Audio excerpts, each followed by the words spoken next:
Hola, buenas tardes amigos, estamos en una transmisión más de Charlas al Aire. Yo soy Irving Rivera y también tenemos de anfitrión a nuestra nueva compañera Norma Escudero. Bienvenida Norma. Gracias, Irving. Hola a todos. ¿Qué tal? ¿Cómo estás? Muy bien, ¿y tú? Bien. Qué bueno. Bueno, el tema de hoy es neuroplasticidad. Ay, esto se va a poner bueno. Entonces, van a decir como, ¿qué es eso? ¿Qué es eso? ¿Con qué se come? ¿Cómo se come? Fíjate que creo que la neuroplasticidad ahorita en estos tiempos ya es como más conocida que antes. De hecho, se bueno muchísimo mejor, pero siento que todavía es un tema importante, que es bueno saberlo, es súper importante saberlo, porque, bueno, no me quiero adelantar de información, pero vamos a decir primeramente qué es neuroplasticidad. La neuroplasticidad se refiere a la capacidad que tiene tu cerebro de generar otro tipo de conexiones neuronales, hacer sinapsis diferentes de las que normalmente hace, de las que normalmente está habituada. Y entonces esa neuroplasticidad es como, imaginemos, como ejercitar un músculo. Imaginemos que un músculo lo ejercitamos, hacemos ejercicio y el músculo se va fortaleciendo.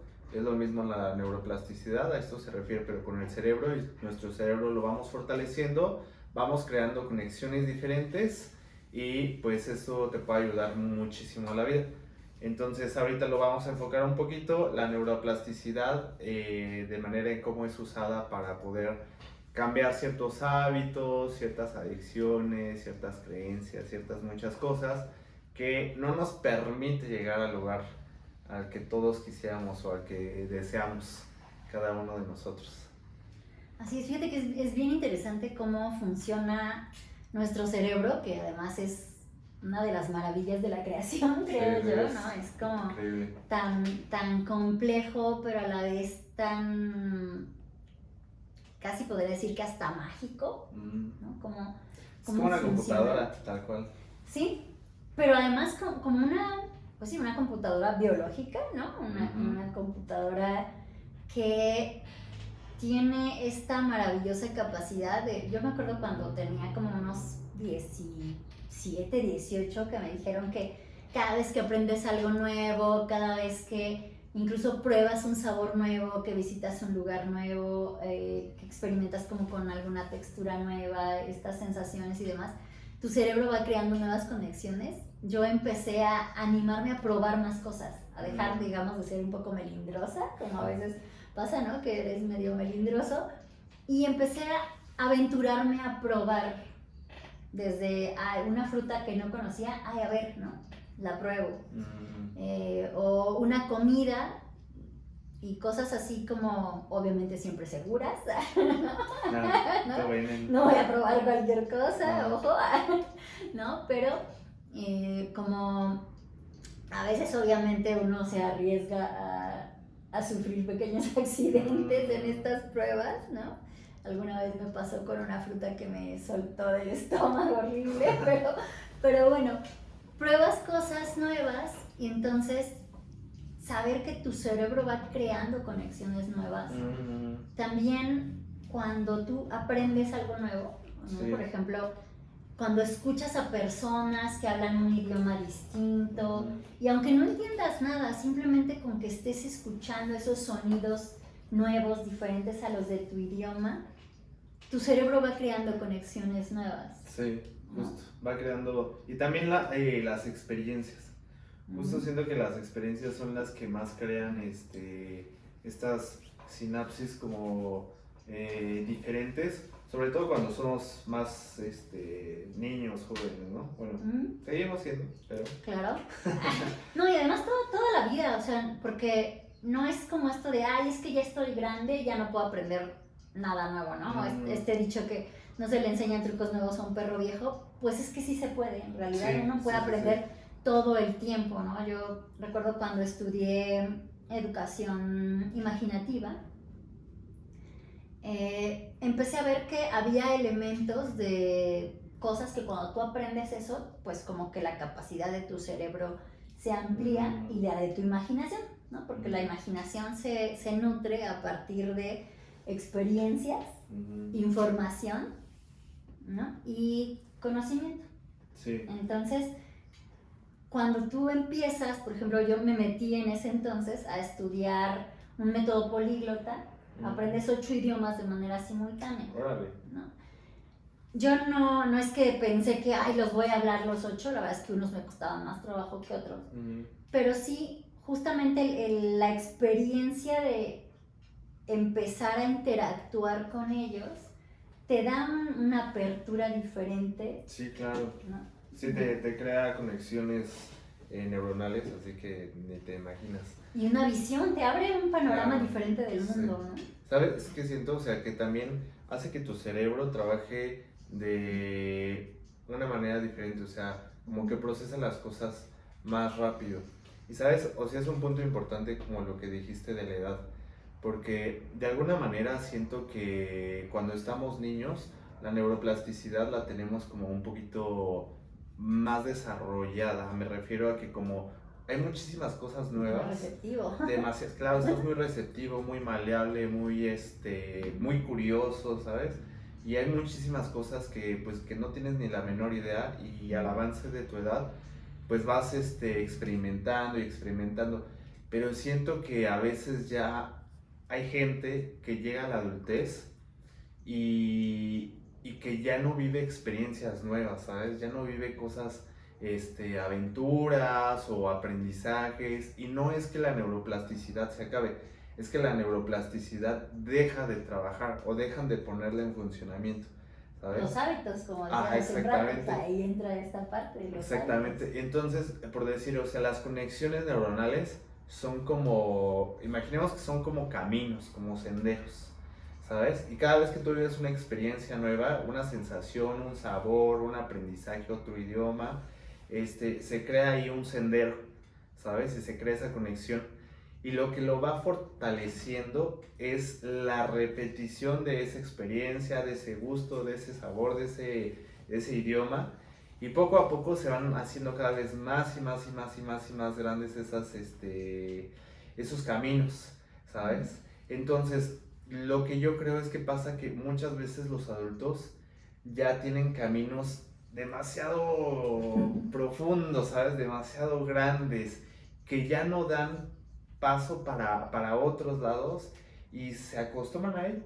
O sea, así se quedan, su forma de vida es muy cotidiana y ya no empiezan a desarrollar esa neuroplasticidad que en realidad no es que tengamos más de niños, es que más bien la desarrollamos demasiado de niños y que de adultos lo vamos como olvidando poco a poquito.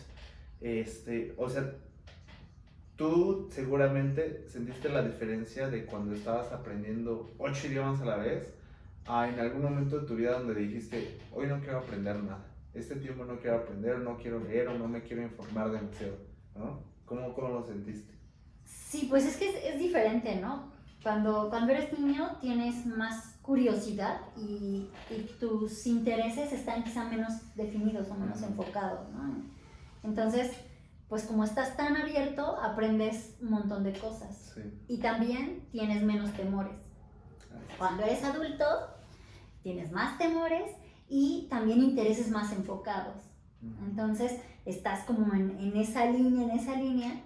Y yo, por ejemplo, vi cuando empecé a aprender estos idiomas, que también como con el idioma viene una forma de comprender el mundo, ¿no? Porque, por ejemplo, el ruso, su alfabeto, que no es un alfabeto como el nuestro, ¿no? Pero ya te da en su estructura una forma de cómo ellos ven el mundo, que es distinta a la forma como los hispanos lo vemos, ¿no? Y desde esos detalles ya te van aperturando a cosas que antes no veías, ¿no? Yo algo que me pude percatar luego de este proceso, por ejemplo, con el chino, es cada trazo es parte de una simbología que representa el universo y una cosmovisión.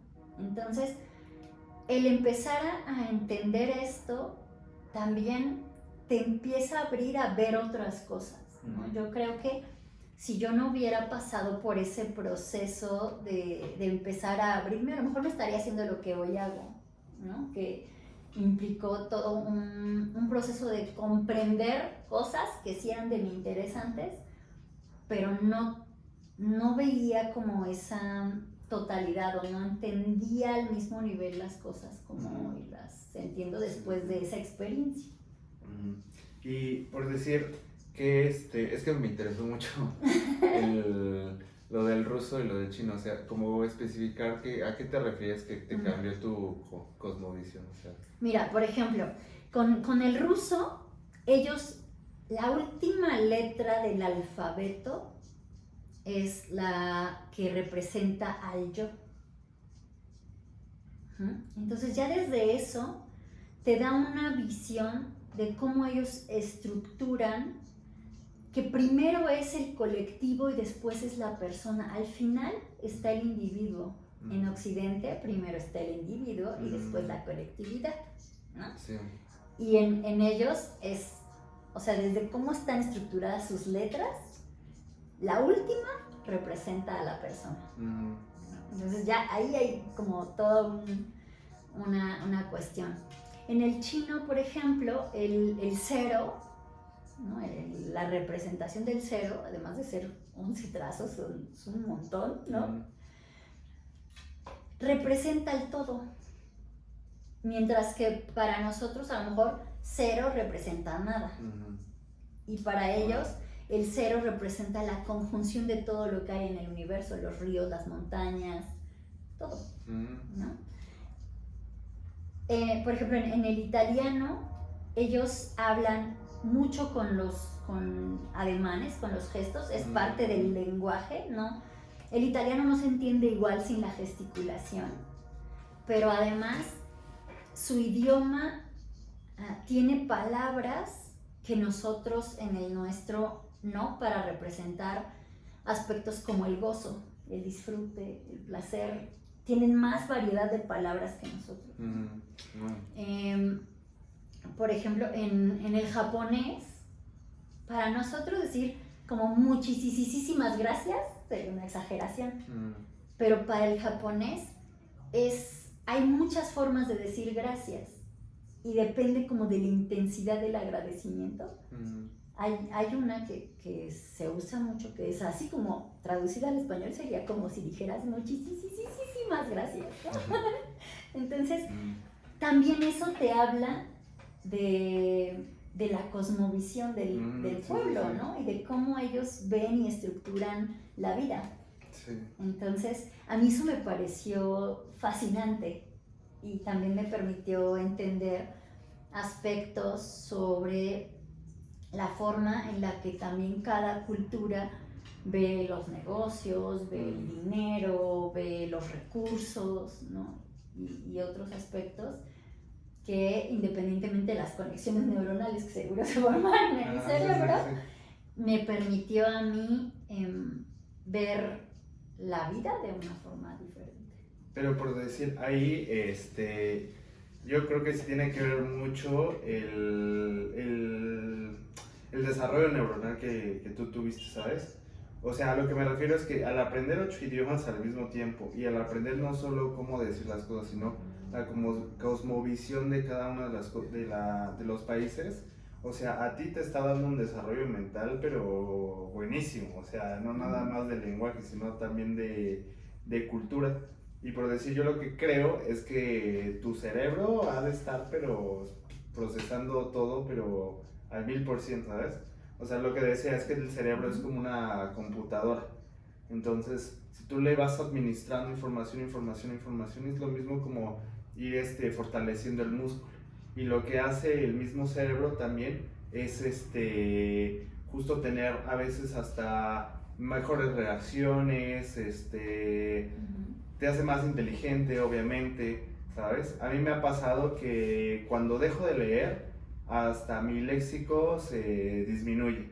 Aunque yo haya leído mucho en toda mi vida, pero si yo llego un lapso de tiempo en el cual yo ya no leo, ya mis palabras se empiezan a cortar por a veces frases más cortas, bueno, más básicas, menos desarrolladas, ¿sabes? Y cuando empiezo a leer, o sea, siento que puedo desarrollar un poquito más las frases, o sea, decir palabras que normalmente no ocupas como muy cotidianamente, o que la gente no ocupa cotidianamente, ¿sabes? Entonces siento que ahí tiene que ver mucho el desarrollo de tu cerebro.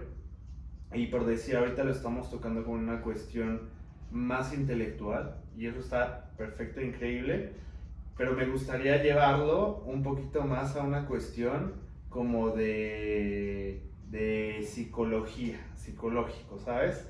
Me refiero a una cuestión en cuanto a, imaginemos que tenemos heridas, que tenemos trastornos, que tenemos flojera, o sea, que tenemos una flojera porque hay casos a mí me pasó alguna vez en mi vida, en donde no te dan ganas de hacer nada, pero nada, en serio, nada, o sea, del cerebro perezoso. Cansancio extremo. Cansancio extremo, pero ahí también tiene que ver el cerebro perezoso, ¿sabes? Que normalmente, pues no se dice mucho, ¿no? Se dice como, no, has de tener un agotamiento físico, o te enfermaste, o no estás comiendo bien, o sea, pero también existe ahí un concepto que se llama el cerebro perezoso que se está poniendo también muy en auge por esto de las redes sociales, que ahorita las redes sociales nos están pegando. Sí, no, nos están pegando de una forma pero terrible, están impactando demasiado porque lo que hace la red social es que proyecta a nuestro cerebro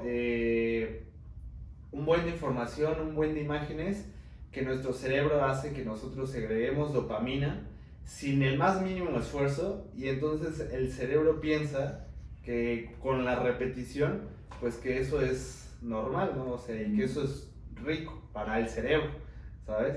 Entonces, ¿qué nos conlleva esto? Que ya después no queremos hacer nada, porque el cerebro dice, ¿por qué si yo con el mínimo esfuerzo puedo obtener dopamina? ¿Sabes? Entonces, por decir, justo me gustaría como enfocar esto a la cuestión de los hábitos saludables que nos ayudarían como a crecer como persona, a llegar a nuestras metas, a todas esas cosas. O sea, entendiendo que no es nada más, es la actividad de manejar físicamente nuestro cerebro, ¿sabes? Sino que también es una cuestión como de mente, de hacer que nuestro cerebro ejerza una fuerza ahí que tiene y que la desarrolle, ¿sabes? Para lograr llegar a nuestras metas.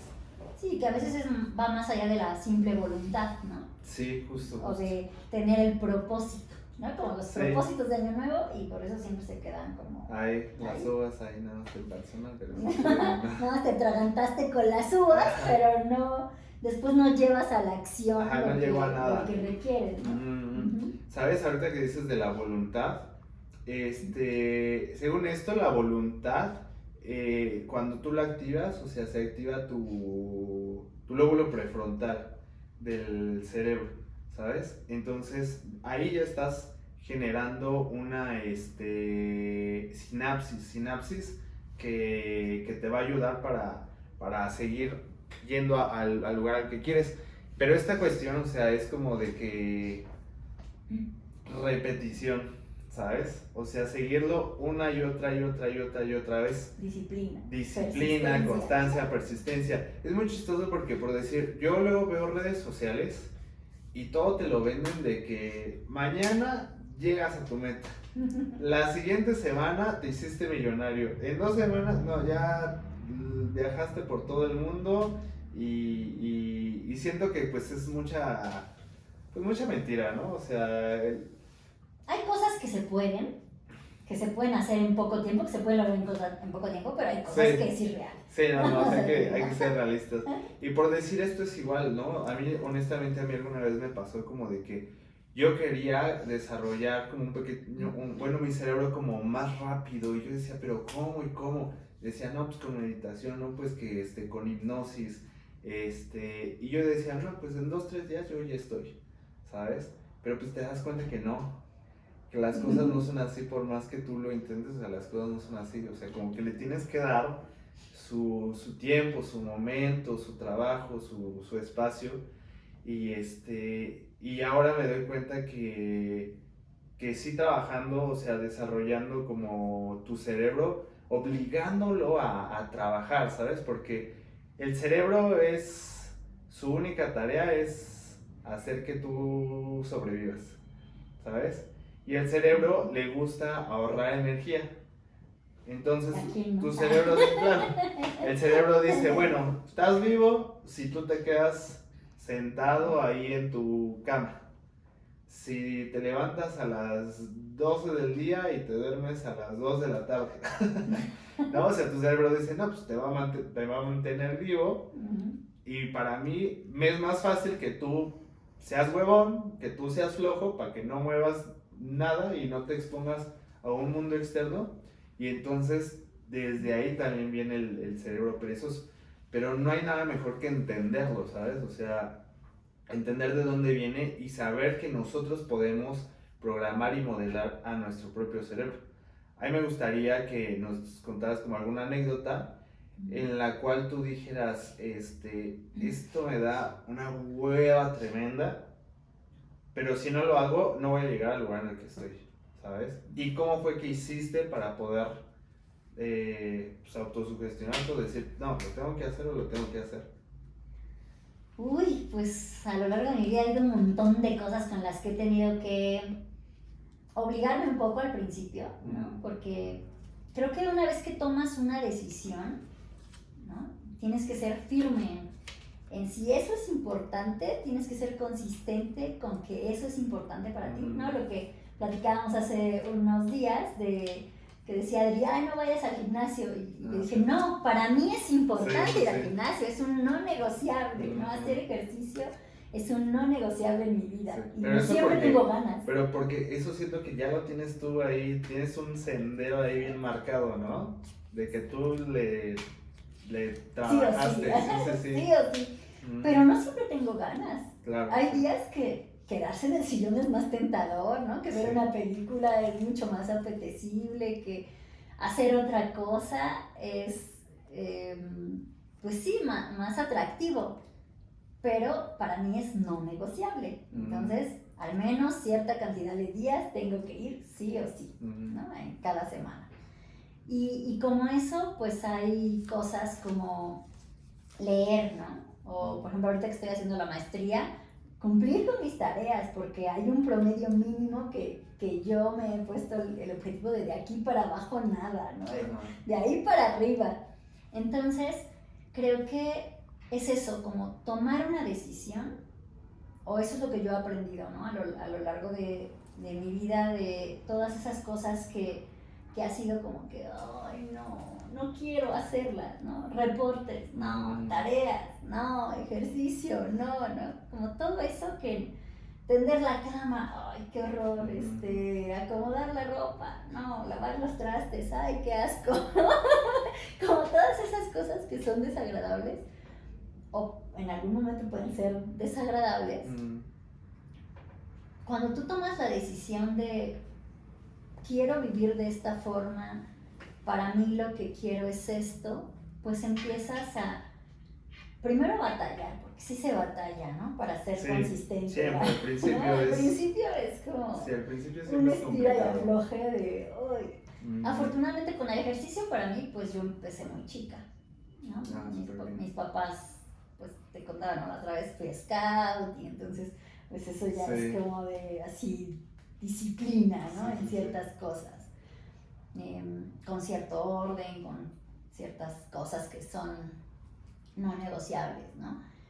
Pero igual con comer o no comer cosas, ¿no? Yo me acuerdo cuando tenía 12, 13 años, híjole, la salsa con papitas, como me encantaba, ¿no? Porque no eran papas con salsa, era salsa con papitas y luego así de hasta la bolsa la chupas, ¿no?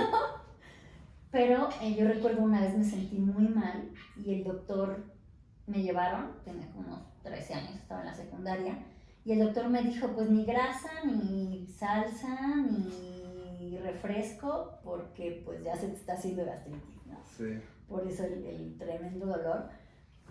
Al principio se me antojaba un montón, ¿no? Todo eso, porque estaba acostumbrada al refresco, todo estaba acostumbrada a comer, pues, como cualquier No, además, chiquillo de esa edad. entender que el cerebro es Además te lo un niño pide, chiquito. sí te lo pide. Sí, David. es un niño chiquito. Cuando tú acostumbraste tu cerebro a algo y tú quieres salir de ahí, te va a hacer un berrinche, pero tremendo. Sí, así Sí. de, ya ves las papas y ya estás así salivando, ¿no? Y aguantarte a esa edad además, ¿no? Era difícil al principio, pero empecé a comer otras cosas, ¿no? Verduras y frutas y hoy en día yo puedo, se me antoja, sí, de repente pues veo las papas, pero no es algo que lo necesite. Refresco, te puede pasar un montón de tiempo sin que yo me tome un trago de refresco, ¿no? A menos que no haya agua y de verdad esté muriendo de sed o algo así, pues ya me tomo un trago, pero es como, por eso digo, tomar la decisión y al principio vas a batallar, pero tiene que ver con tener claro qué es lo que quieres para ti y para tu vida, ¿no? A veces creo que procrastinas porque no tienes claro o claramente priorizada una cosa, entonces por eso la vas dejando. Sí. Pero cuando tú tienes tus prioridades claras y bien determinado qué quieres para ti, para tu vida, y ya tomaste la decisión de esto voy a hacer, pues aunque le batalles al principio, porque como dices, ¿no? Pues, ¿qué es más fácil? Seguir en el mismo rumbo que vas, es más fácil. Sí. Quedarte en lo que conoces es más fácil, ¿no? Ahorrar energía y evitar el esfuerzo de lo nuevo, ¿no? De incorporar algo desconocido es mucho más fácil. Sí, es muchísimo más sencillo, ¿verdad? ¿No? Te ahorra esfuerzo, te ahorra pues toda la energía, recursos de todo tipo, pero si tú ya tomaste la decisión de ser consistente en eso, pues es mucho más fácil, ¿no? Si tienes claro el objetivo final. Sí. Recuerdo mucho de Napoleón Hill que decía hay que empezar con un fin en mente. Entonces, si tú ya tienes hasta una visión, si quieres llamarle así, ¿no? Clara de dónde te ves o dónde quieres estar, qué tipo de persona quieres ser. Yo muchas veces les digo, es que a los 90 años quiero tener movilidad, quiero tener salud, entonces hoy tengo que hacer lo que me va a llevar a eso, ¿no? Alimentarme bien, descansar, hacer ejercicio, mantener mi mente activa para que no vaya a ser que la demencia y estas cosas que se presentan, ¿no? Cuando dejas al cerebro perezoso que se instale justo con todo, pues viene el Alzheimer, viene la demencia, vienen un montón de cosas que pueden ahí. Yo creo que también, o sea, siento que también las enfermedades de cuando, bueno, no solo cuando eres adulto mayor, sino que en general las enfermedades creo que también vienen de las emociones, cuando ¿cómo se le llama? Recuérdenme esa palabra. Bueno, cuando tienes emociones y lo que hace es que, por el odio, ¿no? El enojo. Imaginemos que eres muy rencorosa y, o sea, de repente, pum, te da cáncer, ¿no? Eso, hay casos. Pero también creo que la mente, o sea, así como lo dijiste ahorita, te puede enfermar, ¿sabes? O sea, porque imaginemos que tienes en la mente, imagina que es como una batería de celular. Tú tienes tu 100% recargado cada que te duermes y despiertas y pum, tienes tu 100% recargado, pero no haces nada, ¿sabes? O sea, de que hay gente que pues, que luego es muy sedentaria o que no lee o que no activa su mente, o sea, no existe. Sí, o sea, así su cerebro sea muy perezoso, o sea, el cerebro tiene energía, ¿sabes? Y la tiene que enviar a algún lado y la tiene que usar. Y yo a veces veo que muchas veces la gente empieza a tener síntomas de enfermedades que muchas veces ni siquiera son reales, ¿sabes? Los llamados, ¿cómo se llaman? ¿Cómo se le llama? Sí, ya. Hipocondríacos. Los hipocondríacos. Sí, ¿no? hace poco le dije a alguien a eso, Sí. hipocondríacos. Los hipocondríacos. También creo que aquí voy a tocar un tema como un poquito más sensible, que la depresión también viene de una mente perezosa, una mente fatigada, ¿sabes? No demerito que haya situaciones en la vida que te hagan entrar en un episodio o una crisis en la cual pues te sientas mal, te sientas triste, pero también creo que el cerebro puede ayudar a salir o ayudar a quedarte ahí o ayudar a hundirte todavía, ¿sabes? O sea, cuando tú a tu cerebro no le das agilidad, destreza, energía, enfoque, no usas toda esa energía para algo que pueda contribuir en tu vida, esa energía va a tener que ir a algún lado. Y si tú estás triste, estás pasando un episodio, esa energía de repente se sobrecarga sobre esa situación y pareciera que pues tienes depresión y estás súper deprimido, súper triste y todo, pero en realidad también tiene que ver que tu cerebro no está enfocado, ¿sabes? Yo te voy a contar un testimonio personal en el cual yo pensaba que la vida se trataba de que, bueno, a lo mejor yo crecí en ciertas circunstancias y yo me sentía como herido y dije, no, pues la vida que yo quiero vivir la voy a vivir hasta el momento en que yo sane mi herida, ¿sabes? Hasta que yo sane mis heridas, va a ser el momento en el que yo voy a poder vivir la vida extraordinaria y experiencias de aventuras que yo quiero. Y así viví muchos años, ¿sabes? Y yo hacía meditaciones y leía, o sea, por eso sé un buen de estas cosas, porque yo estaba loco. Yo estaba muy loco, yo por eso sé. Porque todo lo probé. Yo probé y de todo, pero... Y hasta que llegué a darme cuenta que el hábito que yo tenía era de tender a la tristeza, ¿sabes? Al pesimismo. Y así yo probaba lo que probaba, no me funcionaba porque mi tendencia siempre era esa, ¿sabes? O sea, mis circuitos neuronales ya conocían ese camino, ese rumbo, y pues al cerebro, como le gusta ahorrar energía, pues decía, pues esto te puede servir, pero ¿para qué gastamos más energía de la que estamos acostumbrados? Pues nos vamos por lo certero, ¿sabes? Por lo que ya conocemos, por lo que sabemos. Y entonces, pues yo estaba triste, deprimido, bla, bla, bla. Entonces me doy cuenta que en realidad no es que yo tenga que meterme en una meditación profunda de 24,000 horas o echarme los 40 días. Los 7 retiros de la religión o de lo que sea, sino que yo tenía que reprogramar mi mente de una manera que no estaba acostumbrado. Y al principio es bien difícil, súper difícil, porque como todo se cuesta trabajo. Y por decir más ahorita que yo veo mucho que pues a los jóvenes nos permea mucho esta cuestión de las redes sociales, de que todo es instantáneo y todo es así, de que al abrir y cerrar de ojos ya tienes algo, ¿sabes? Entonces me tuve que dar a la tarea de pasar ese proceso del ser novato, ¿sabes? El proceso del ser novato es el proceso que te dice es que vale la pena, por eso es el esfuerzo. Y entonces pasaron algunos días para que yo pudiera empezar a darme cuenta y a tener esta conciencia de decir, es que eran mis hábitos, no era que yo estuviera mal, no era que yo estuviera roto, no era que yo estuviera destinado a que mi vida iba a ser triste, bla, bla, bla. Porque bueno, yo siendo artista, me acuerdo que mi abuelita me decía, es que hijo, tú sientes así porque eres artista y los artistas son sensibles, exacto. Y yo me acuerdo que mi abuelita me decía mucho eso. Le decía, ¿por qué me siento así, abuelita? Y me decía, es que eres un artista y los artistas sienten así. Y yo dije, no. Yo sí creo que el artista siente con intensidad, pero no necesariamente tiene que estar en el hoyo.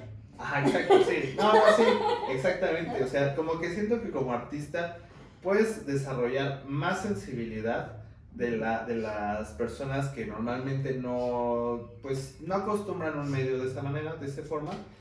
Pero sí creo que puede también estar enfocada a otra cosa, ¿sabes? Y entonces yo me acuerdo de esas palabras y yo muy internamente dije, no, yo voy a encontrar la manera, ¿sabes? Me tardé un rato, pero cuando me di cuenta que era una cuestión más neuronal, para mí fue como una sorpresa, ¿sabes? O sea, como si me hubieran regalado así mis primeros reyes, así yo con conciencia, ya mis primeros reyes de que te aparece ahí unos regalos de la noche al día.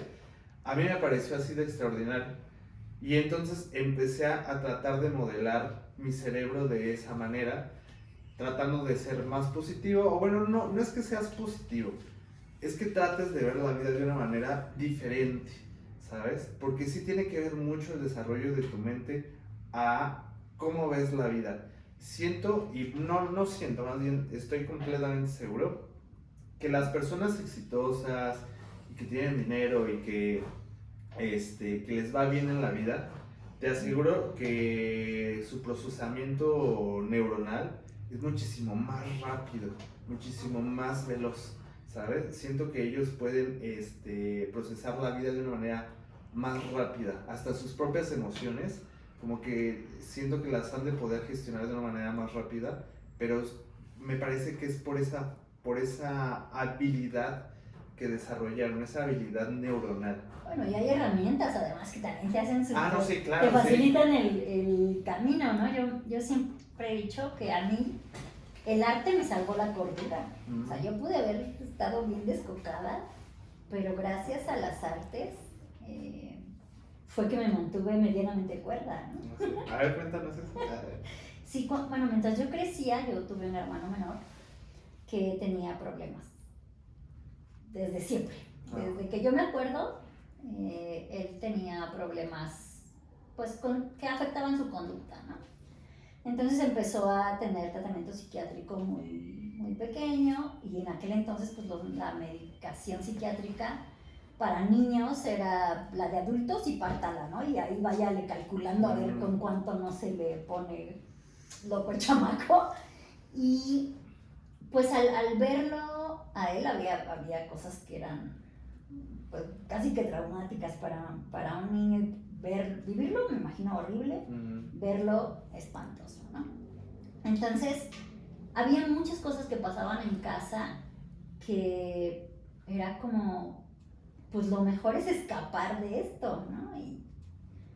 Y bueno, cada quien busca su manera de escapar. En mi caso yo me refugié en las artes, ¿no? Yo empecé a dibujar, a pintar como desde segundo, tercero de primaria, y era para mí unas hojas y unas crayolas eran mi escape, así de... Y gracias a eso pude lidiar con todo lo que pasaba, porque yo expresaba, para mí era muy difícil hablarlo, ¿no? Verbalizar el dolor o todo lo que experimentaba y lo que pasaba en casa, ponerle nombre a veces a lo que sentía, eso era muy difícil, pero yo podía expresarlo a través del arte. Primero te decía fue muy plástico. Después ya hacia la adolescencia empecé a meterme mucho más en la danza y más corporal, hasta que llegó un punto en el que era como toda la gama de expresiones artísticas me permitían a mí expresar o hablar de lo que no podía poner en palabras. Y entonces el caos que había en mi cabeza y en mi interior podía verlo plasmado afuera y además transformarlo, ¿no? Y eso de alguna forma, después cuando estudié terapia de arte me di cuenta de que eso te empodera. Y dije, de alguna manera yo lo fui haciendo intuitivamente desde niña, lo pongo aquí y desde esas rayas y esas cosas que a veces no tienen mucho sentido, creas otras cosas que van tomando sentido, ¿no? Y es un poco lo que hace la terapia de arte también, ¿no? Como darle salida a todo ese caos que a veces está ahí para poder darle orden o para poder armonizarlo y entonces estar como en paz con eso. Por eso decía esto que, pues sí, es sensible, ¿no? El artista es sensible, pero no necesariamente tiene que estar en un agujero, pues puede, a través justamente del arte y de lo que le permite crear, porque creo que justo es esa la maravilla, ¿no? Que te permite crear. Y cuando tú te asumes creador, tienes poder. Claro, sí. ¿No? O sea, te empodera. Y eso te permite ir cambiando. Y puedes incluso reconfigurar mucho de cómo ves las cosas, cómo las vives, cómo las experimentas a través de esas creaciones que en un lienzo no pasa nada si lo rompes, si lo vuelves a tapar y lo vuelves a hacer. Y a veces pues eso te va ayudando a que en la vida también empieces a darte cuenta de que pues si esto no me funcionó, puedo experimentar esta otra cosa, puedo probar esta otra forma y puedo ir haciendo nuevos caminos, ¿no? Como el camino conocido siempre, pues si no te hace sentir como tú quieres sentirte, pues puedes probar otras cosas, ¿no? En la danza, en la expresión corporal, en el teatro, es lo mismo, ¿no? O sea, tú lo vas trayendo a tu cuerpo, lo vas experimentando y si no se siente bien, puedes cambiar el movimiento, el rumbo, la forma en la que te estás moviendo, ¿no?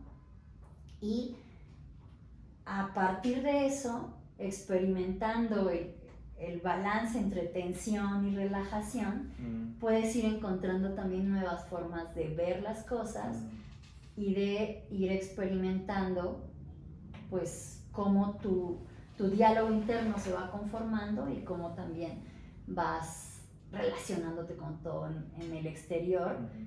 Y ahí las artes te dan como esta parte fabulosa de que intervienen las emociones y también intervienen las creencias y los pensamientos, el diálogo interno, la relación con lo externo, ¿no? Y entonces puedes ir reorganizando y reconfigurando todo lo que tú eres, pero también cómo te relacionas con todo lo que es alrededor. Es muy chistoso porque justo que tocas ese punto, siento que las artes, por decir, tú hablas de las artes un poquito más plásticas, ¿no? Al principio, ahorita después las dancísticas.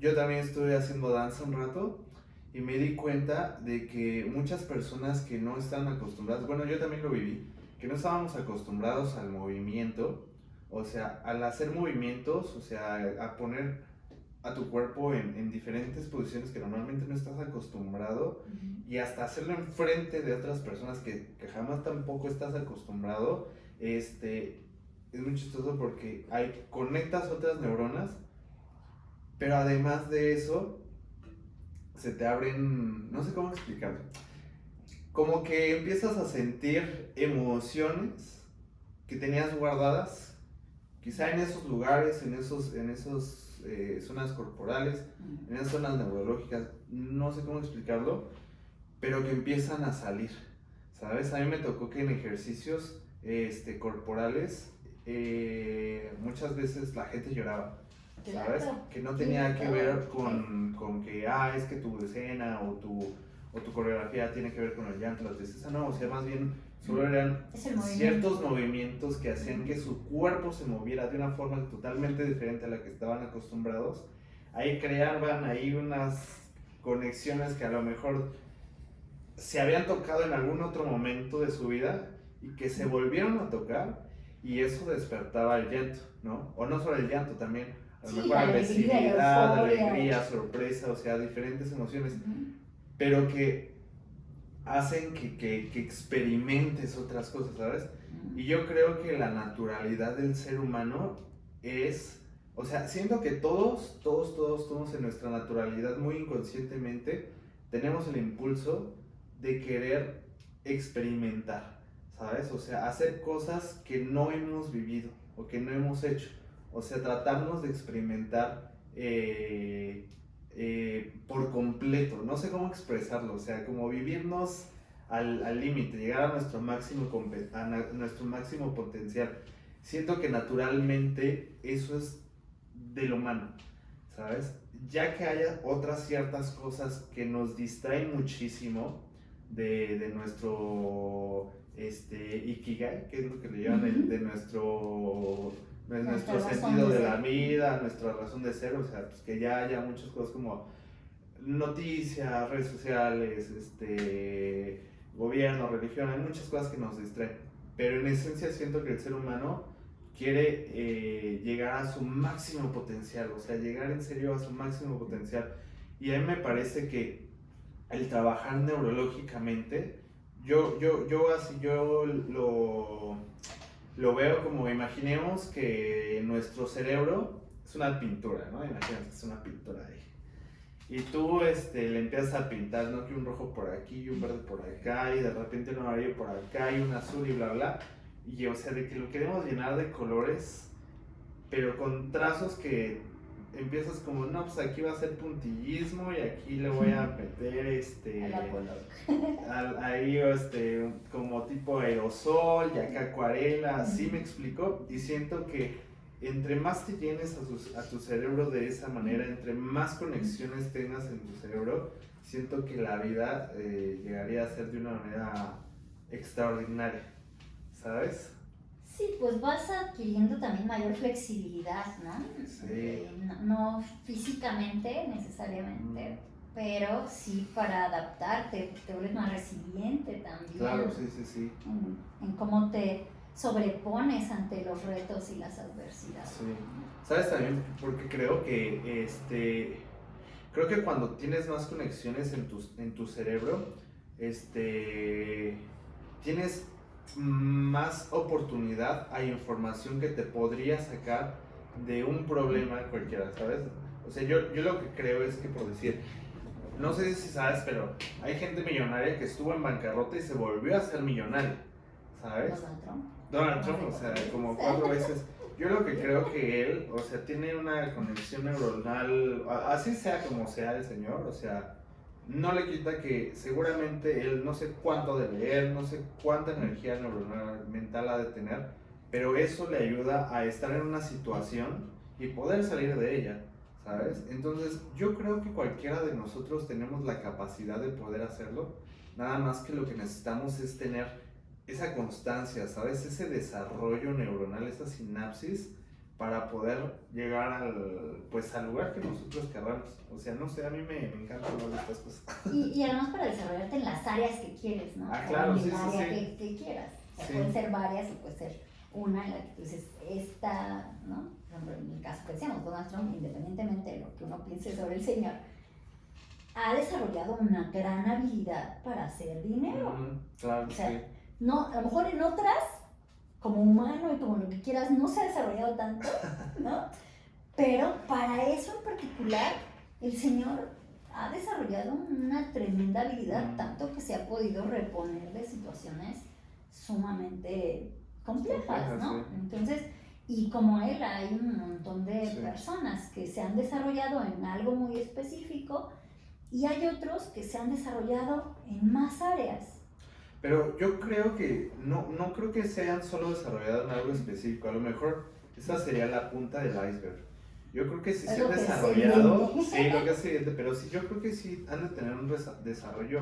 Porque por decir, yo creo que él sabe de política, sabe de economía, sabe de finanzas, sabe de comercio, y seguramente sabrá de muchísimas otras cosas que lo han de haber ayudado a tener las herramientas para llegar a estar en el lugar al que está, ¿sabes? Sí, claro. Y entonces yo creo que también nosotros tenemos la oportunidad de, a lo mejor, a mí me gusta mucho el arte y yo me fui por esa línea mucho tiempo, pero fíjate que sí llegó un momento en el que yo me sentí estancado, porque ya nada más podía hablar de arte, ya nada más podía hablar con gente que sabía de arte, porque ya si no hablaban de arte y no sabían de arte, para mí era gente que no. O sea. Y entonces también yo me empecé a cerrar y me di cuenta de que pues que no, o sea, la vida no es así, ¿sabes? Y empecé a estudiar otras cosas y yo soy como una persona como muy corporal, ¿sabes? Muy kinestésica. Y entonces también empecé a desarrollar el intelecto, a leer muchísimo más y todo eso y digo, o sea, yo sé que es lo que quiero hacer que tiene que ver con el arte, pero también me ha apoyado de muchas otras herramientas que siento que eso hace que tu cerebro y que tu mente se tenga más contrastes y matices Y siento que entre más contrastes y matices tengas, o sea, mejor preparado para la vida vas a estar, ¿sabes? Claro, más riqueza tienes, ¿no? Como más bagaje, en el sentido de, pues estás más nutrido de una amplia variedad de cosas que si te pega por acá, pues sales por acá. Sí, ajá, sí, exacto, ajá. O sea, ya sabes que pase lo que pase, o sea, tienes aquí algo que te va a ayudar a salir del lugar que estás, ¿sabes? Y por eso también va a tocar otro tema bien importante que es que el cerebro no es así de fácil de controlar. o sea, Más fácil es que te controle. Sí, se oye padre, se oye bonito, pero la verdad es que el cerebro es tremendo, ¿sabes? O sea, es como lo que decía, es como un niño chiquito, o sea, tu cerebro es un niño chiquito. Y de los terribles dos. Y de los terribles, ajá, sí. De esos de los que tú ves a un niño así chillar ahí en la calle y dices, no quiero El mejor anticonceptivo de la esos vida. anticonceptivos, exacto. Entonces siento que más que pensar en controlarlo, siento que hay que direccionarlo, ¿sabes? Porque siento que controlarlo, no sé quién pueda controlar su cerebro. Maybe los que meditan, ¿no? Los monjes shaolines, no sé. Pero la gente que se pasa meditando así de que años y años y años, a lo mejor ellos sí pueden controlarlo.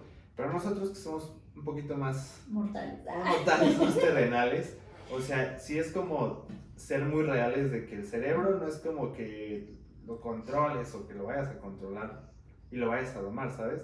Lo que sí creo es que sí puedes direccionar su energía, ¿sabes? Sí puedes, y no es tanto como pelear con él, sino como decirle, vas a hacer esto, vas a hacer aquello, de repente se deschaveta y es como decir, ok, sí, pero vámonos por aquí, ¿sabes? Usar esa misma energía para darle un enfoque ahí, una dirección que te ayude a llegar al lugar en el que estás.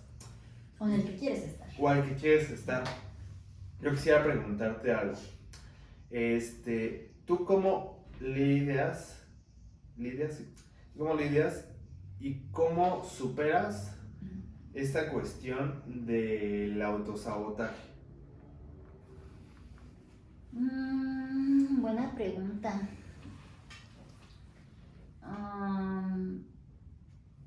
La verdad es que tiene rato que no detecto tanto que me esté autosaboteando, no en todas las áreas, pero sí hubo un tiempo en el que, hijo de mi vida, ¿no? Era como de, ay, por Dios, a ver, ya ubícate, ¿no? Sí. Y creo que hay muchas herramientas, desde empezar a trabajar con tu diálogo interno, aunque algo que yo me di cuenta es que si tú quieres ir directo a tu diálogo interno, está bien perrucho el asunto, ¿no? Sí. Está difícil. Hay otras cosas que tienes que hacer antes para facilitarte el camino, ¿no? Entonces, si tú vas aprendiendo ciertas claves y el orden adecuado para aplicarlas, se vuelve mucho más fácil. Manejar tu diálogo interno, manejar tu imaginación, ¿no? Esta parte de que empieces a cacharte que te estás saboteando, se vuelve cada vez menos presente, menos frecuente y menos potente, ¿no? O sea, como que va perdiendo fuerza eso, ¿no? Entonces ya esto de la procrastinación pues empieza a no ser tan frecuente. El dichoso síndrome del impostor tampoco se presenta tanto, no es que no se va a presentar, pero pues esas dudas manejarlo mejor, ¿no? Ajá, como que te vuelves más ágil para sortearlo también, ¿no? Pero te digo, hay como ciertas claves, ¿no? Yo lo que empecé a ver es que lo primero, así la primera clave es la respiración. Okay. Cuando tú te cachas, y si no, piénsenlo, los invito a que piensen, ¿qué pasa, por ejemplo, tú cuando te cachas saboteándote? O sea, trata como de hacer memoria, ¿cómo es tu respiración en esos momentos?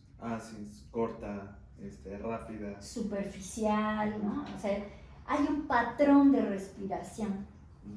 Si tú modificas ese patrón y entonces empiezas a hacer la más pausada, más profunda, empieza a cambiar el chip, ¿no? Entonces, lo primero, así si no se acuerdan de otra cosa, la respiración, ¿no? Empieza a modificar tu patrón, tu forma de respirar. Ok, tip número 1. Tip número 1, así la clave principal, ¿cómo estás respirando? Okay. ¿No? Entonces, una vez que cambias la respiración, ya no puedes pensar igual, ¿no? Si no, trata de hacer memoria y si tú cambias la respiración, no puedes pensar igual. Es antibiológico, o sea, no se puede. Entonces, pues ahí ya hay un cambio. El siguiente, después de la respiración, sería la postura. O sea, piensa cuando te saboteas, ¿cómo es tu postura corporal? No sé. No he sido tan consciente de esa postura. Maybe encogida, ¿sabes? Generalmente tiene que ver con hombros hacia adelante, ligeramente encorvados o muy encorvados, dependiendo de las personas, ¿no? La vista tiende a ir más bien hacia abajo, ¿no? O sea, hay también una serie de patrones comunes en general en las personas. Si tú cambias de esa forma, no es como si ahorita tú miras hacia abajo y fíjate que cómo piensas y cómo respiras. Si tú miras hacia enfrente, ni respiras igual, ni piensas en las mismas cosas. El mundo no se ve igual mirando hacia abajo, viendo tus pies, que viendo el camino hacia adelante. Entonces, eso es como lo segundo. Cuando te cachas, pues ve a ver cómo está tu postura. ¿No? Y la tercera, hay más, pero si le damos como hasta 3 para que no se llenen de información. Y la tercera sería el movimiento, ¿no? Esto que decías de repente están moviéndose y se activan. El movimiento activa memorias conocidas y de manera consciente de cosas que tú has vivido, has experimentado y de cosas que no, pero que están en los registros de tu cuerpo y de tus células.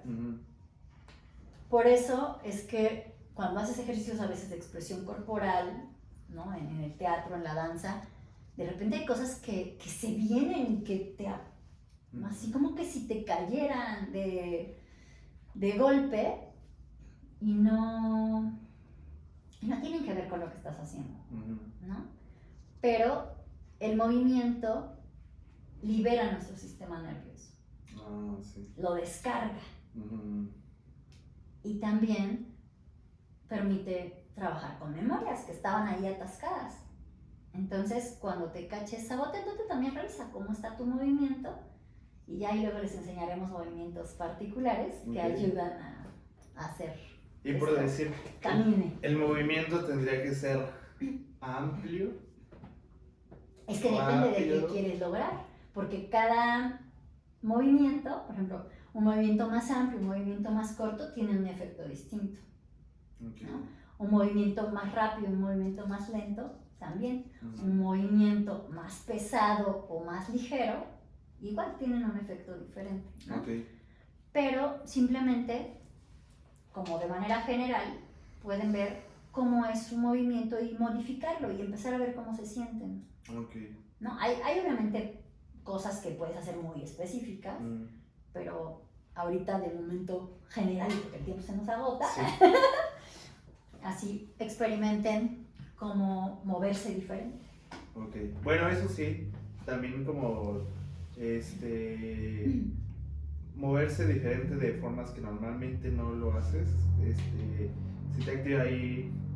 Por ejemplo, cosas. Si sientes frustración, en vez de caminar, marcha y me cuentas cómo te vas. Sí, tal cual, Sí. Bueno, así para terminar súper rápido, hay un libro de Carlos Castaneda, no sé si conoces al autor. ¿Sí conoces a Carlos Castaneda? No me acuerdo en qué libro, porque ya ves que tienen como 20. No sé si fue en las enseñanzas de Don Juan, que hablan del no hacer, ¿sabes? Que el chamán le decía al aprendiz que por decir, estás enojado, él estaba súper enojado, le decía, y bueno, ¿y qué hiciste? No, pues que me puse a pegarle a la pared y me puse a gritar y a derribar cosas y todo. Y le dices que estás haciendo el hacer, o sea, estás haciendo lo que normalmente cualquier persona haría, ¿sabes? Y él dice, tienes que hacer el no hacer. El no hacer es hacer una cosa completamente diferente a lo que quieres hacer justo en ese momento, ¿sabes? Y entonces le dice, o sea, ponte a reír, ponte a carcajearte, tírate al piso y da vueltas, baila, todo eso, ¿sabes? Y cuando él empieza a hacer eso, se da cuenta que su enojo empieza a menguar.